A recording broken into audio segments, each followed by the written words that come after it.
नहमदुहु व नुसल्ली व नुसल्लिमु अला रसूलिल करीम। अस्सलामु अलैकुम व रहमतुल्लाहि व बरकातुहू।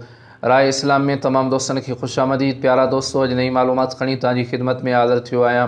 यकीनन अव्हांखे पसंदि ईंदी सो ई आहे त अल्लाह जे प्यारे महबूब करीम सल्लल्लाहु ताला अलैहि वसल्लम जिन ते दुरूद पाक पढ़ण जूं काफ़ी फ़ज़ीलतूं आहिनि ऐं उन्हनि मां कुझु अव्हांजी अॼु ख़िदमत में अर्ज़ु करणु चाहियां थो।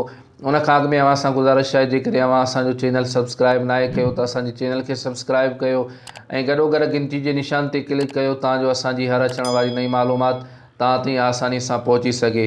प्यारा दोस्तों, नबी पाक सल्लल्लाहु ताला अलैहि वसल्लम फरमायो त मूं वटि हज़रत जिब्रील अमीन, हज़रत इसराफील अलैहिस्सलाम, हज़रत इज़राइल अलैहिस्सलाम ऐं हज़रत मीकाईल अलैहिस्सलाम ही चार मशहूर फ़रिश्ता आया ऐं अल्लाह जे महबूब करीम सल्लल्लाहु ताला अलैहि वसल्लम जिन जी ख़िदमत में छा अर्ज़ु कयूं उहा अव्हांखे ॿुधायां थो।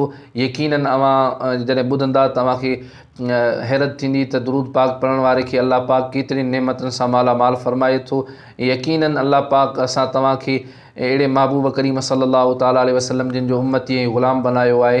जेकॾहिं असां उन महबूब करीम जे मथां दुरूद पाक पढ़ूं था त यकीनन अल्लाह पाक असांखे कसीर नेमतुनि सां मालामाल फ़रमाए थो। उन्हनि मां कुझु ई आहिनि जेके अव्हांजी ख़िदमत में अर्ज़ु थो कयां। त प्यारा दोस्तों, नबी पाक सल्लल्लाहु ताला अलैहि वसल्लम फरमायो त मूं वटि हज़रत जिब्रील अमीन अलैहिस्सलाम मुंहिंजी दरबार में अर्ज़ु कयो त या रसूल अल्लाह सल्लल्लाहु ताला अलैहि वसल्लम त जेको शख़्स तव्हांजी ज़ात ते 10 मरतबा दुरूद पाक पढ़े थो, आउं उनखे हथ मां पकड़े करे, हथ मां वठी करे पुल सिरात तां पार करे छॾींदुसि ऐं पुल सिरात तां उनखे गुज़ारींदुसि। ऐं ॿिए नंबर ते हज़रत मीकाईल अलैहिस्सलाम अर्ज़ु कयो त आउं उनखे तव्हांजे हौज़ तां पाणी पियारींदुसि। ऐं टे नंबर ते हज़रत इसराफील अलैहिस्सलाम अर्ज़ु कयो त आउं अल्लाह पाक जी दरबार में सजदो कंदुसि ऐं तेसीं ताईं सजदे मां न उथंदुसि जेसीं ताईं अल्लाह पाक उनखे दुरूद पाक पढ़ण वारे खे बख़्शे न छॾे।